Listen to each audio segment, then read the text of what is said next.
Well, welcome to church on this wintry morning. I hope you all managed to stay warm this week. So we're 1 week away from Thanksgiving, and after that I will no longer be able to hold my wife and my daughter off from an endless stream of Christmas music and holiday cheer for an entire month. Then it will be New Year's and New Year's resolutions. So it seems like we're staring ahead at a relatively scripted portion of our calendar year. And this seemed to me like the last Sunday I would be able to preach a rather generic sermon for the next couple of months. And I have to apologize. In looking over my notes earlier this morning, it appears that I am all over the place. I took a risk, and I'm not sure I will land these thoughts as eloquently as I would like.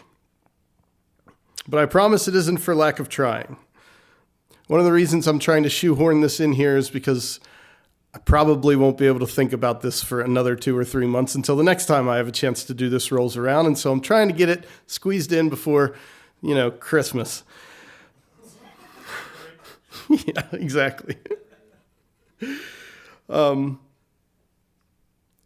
I've been thinking about these things for quite some time, and I hope I can move my thinking forward in the next couple of minutes while simultaneously trying to make some connections for you that perhaps you haven't thought about. Or perhaps all of these things have already been sorted out in your thinking, and if that's the case, I'd like to talk with you later on, and maybe you can help clarify some of it. That being said, I wanted to lay a tone for what I am speaking about this morning, and John chapter 1 has been in my head. I encourage you to read the whole chapter this week in your own time, but for now, just chapter 1, verse 14. The Word became flesh and made his dwelling among us. We have seen his glory, the glory of the one and only Son, who came from the Father, full of grace and truth. So Elon Musk bought Twitter, and I am so there for it. I don't know what it is about alleged human beings confidently railing against other alleged human beings in 280 characters or less that excites me so much, but it's intoxicating. Especially now, it reminds me of the Old West, when men were men. Well, actually, on Twitter, half the women are men too, but that isn't what this is about. Yesterday, Elon had a poll to determine if a certain orange man with a penchant for one-liners and hot takes should be allowed to return to Twitter. You can imagine the cacophony that followed. A lot was said about democracy, freedom of speech, misinformation, and of course, truth. Most of the time, I browse Twitter for the trash fires, for the memes, but occasionally I end up in the comments section, and sometimes it really gets to me. The arrogance, the certainty, the grammar. Now, in spite of the fact that Twitter supports 34 languages, everything I read on there, for the most part, is in English. It's a cacophony of voices clamoring for recognition. It's hard to navigate, and it seems rarely useful. But what really fascinates me is trying to decipher what some people are trying to say. They are using English. I know all of the words, but somehow, when arranged in that particular way, they cease to be capable of communicating anything at all. It's as though we're looking out the same window, but what we are seeing is drastically different. And it always makes me think of the story in Genesis 11. Genesis 11, verse 1. Now the whole world had one language and a common speech. As people moved eastward, they found a plain in Shinar and settled there. They said to each other, "Come, let's make bricks and bake them thoroughly." They used brick instead of stone and tar for mortar. Then they said, "Come, let us build ourselves a city with a tower that reaches to the heavens, so that we may make a name for ourselves. Otherwise we will be scattered over the face of the whole earth." But the Lord came down to see the city and the tower the people were building. The Lord said, "If as one people speaking the same language they have begun to do this, then nothing they plan to do will be impossible for them. Come, let us go down and confuse their language so they will not understand each other." So the Lord scattered them from there over all the earth, and they stopped building the city. That is why it was called Babel, because the Lord confused the language of the whole world. From there, the Lord scattered them over the face of the whole earth. So, one big giant disclaimer. I'm going to connect a couple threads here that the Bible does not explicitly connect. I've poked around several commentaries, and I'm fairly confident I'm not that far out of mainstream Christian thought. But the assumptions I'm about to make should serve as more of an object lesson, a generous interpretation, than as a matter of theological certainty. That being said, I believe I grew up with this understanding. So if you think I'm way off, chances are there are others like me out there. In modern biblical texts, the tower in the story is called Babel, and the kingdom that comes later is called Babylon. In Hebrew, however, there's no distinction between the two. I also think it's worth pointing out that when God calls Abram, who will later become Abraham, out of his homeland, it is out of the kingdom of the Chaldeans, who are the Babylonians. We see Babylon rise and fall throughout the Old Testament, and if you've ever heard of Iraq, Syria, Saudi Arabia, Jordan, Israel, or Turkey, then you know that this area hasn't ceased to be an epicenter for global interest, even in our own present times. But we are talking about Babel of long ago. And what did the people of Babel, or at least their leaders, want? They wanted to be famous. They wanted a name for themselves. In fact, in Isaiah, he says, talking about the Babylonians, "You said in your heart, I will ascend to the heavens. I will raise my throne above the stars of God. I will sit enthroned on the mount of assembly, on the utmost heights of Mount Zephon. I will ascend above the tops of the clouds. I will make myself like the Most High." That's a bold move. That's a hot take. But somehow, through persuasion or persecution, the leaders of Babel convinced the people that if they built a tower to heaven, they would make themselves like God. Now, question for everyone. If they were successful, would they have become like God? No. Of course not. The things the Babylonians said couldn't change the reality that they were human. And claiming that a tower could cause them to be anything other than what God made them was faulty reasoning. I believe it had disastrous consequences. I believe that what lay at the core of that ambitious project was a lie or an inaccuracy. Call it fake news. Maybe they were the best construction workers the world has ever seen. Maybe they had everything planned out exactly correctly. Maybe it was the best tower to frankly ever be built. It was huge. But it was still built with a flaw at its foundation. It was predicated on a lie. In the children's Bible books, it always looks the same, doesn't it? One minute, everyone is cheerfully toiling higher and higher, laying brick upon brick, and in the next cartoon block, one worker is speaking French, another has Chinese characters in their word bubble. Somewhere, someone is saying no habla inglés, as if the universal language of the Babylonians thousands of years ago was obviously English. I don't think that's how it went down. I think it looked like Twitter. Obviously, there was a lot less soy involved, but there are good people on Twitter with whom I cannot seem to find common cause. When the foundation is based upon a lie, the builders can't communicate. When we structure our worldview as a society upon lies, it changes our language. It doesn't cause one of us to start speaking Swahili, but language is a tool. It is a tool designed to help us articulate things that already exist. Naming a fruit an apple doesn't call that apple into being. If we didn't call it apple, it wouldn't cease to exist. But calling an apple poisonous instead of delicious could have real consequences. I believe the builders' language changed as a result of their claims. I believe they were fine until someone asked, hey, how high do we have to go before we start feeling a little bit more like gods? And we're familiar with this pattern in our society now. First, people said, well, it's just rhetoric. No one actually believes it. Someone else called the claim dangerous. It was floated as a conspiracy theory by experts, fake news by others. But some people believed it. People started to act as if the exaggerated proclamation was in fact a certainty, and others rejected it completely. And their differences became so pronounced that they were looking at the same situation and deriving completely different conclusions about what they were seeing. It started as a different definition, then it became a different dialect, and eventually a different language. We as Christians know something about this. We as warehouse Christians definitely know something about this.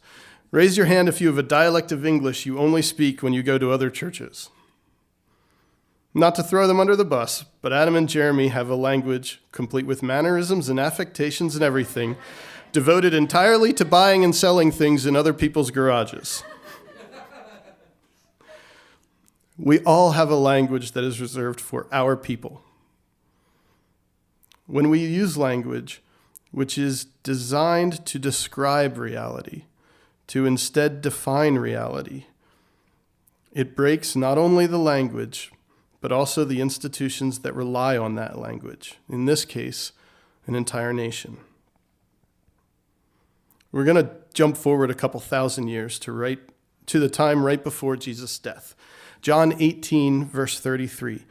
Pilate went back inside the palace, summoned Jesus, and asked him, "Are you the king of the Jews?"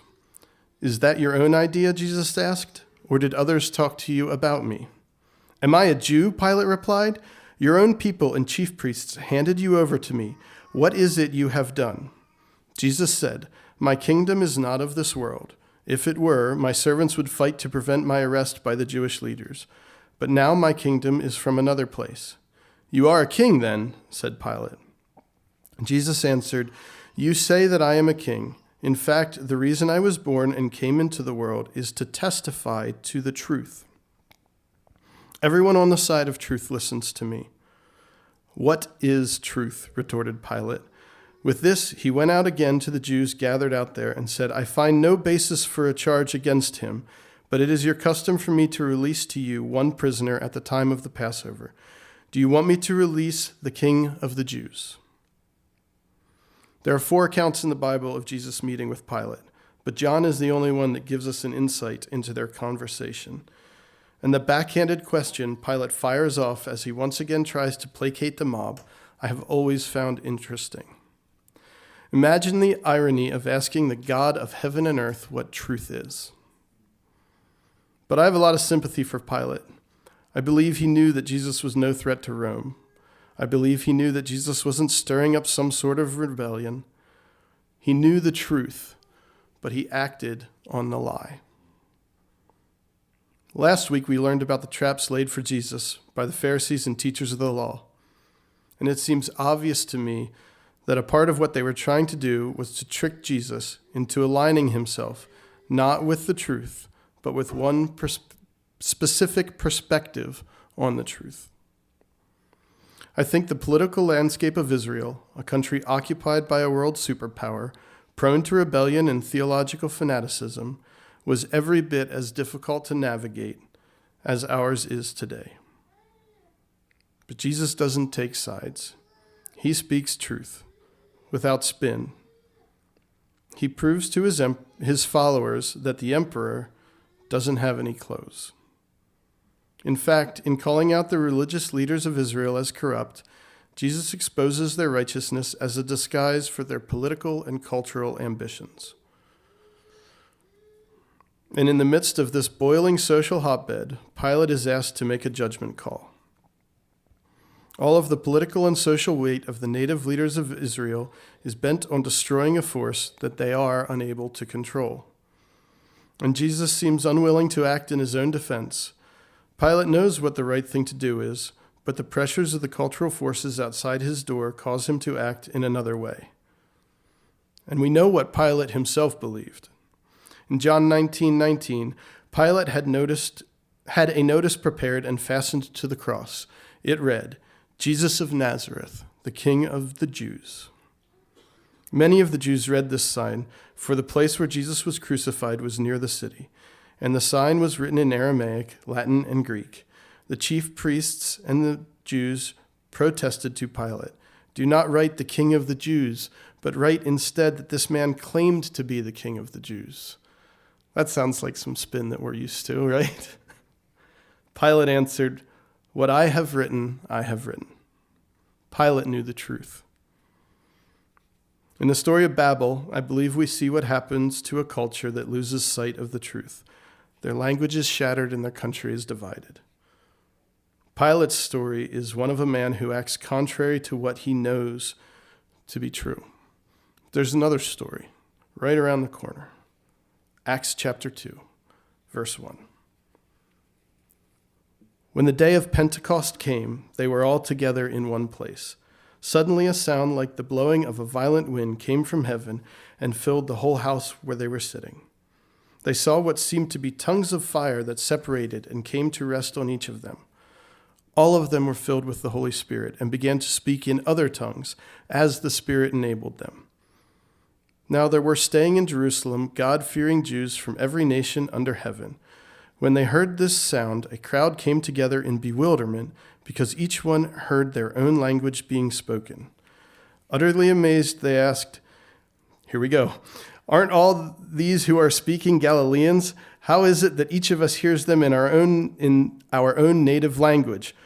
Parthians, Medes, Elamites, residents of Mesopotamia, Judea, Cappadocia, Pontus, and Asia,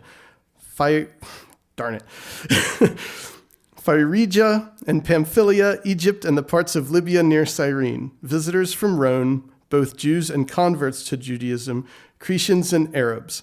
I knew that one was going to mess me up. "We hear them declaring the wonders of God in our own tongues." Amazed and perplexed, they asked each other, "What does this mean?"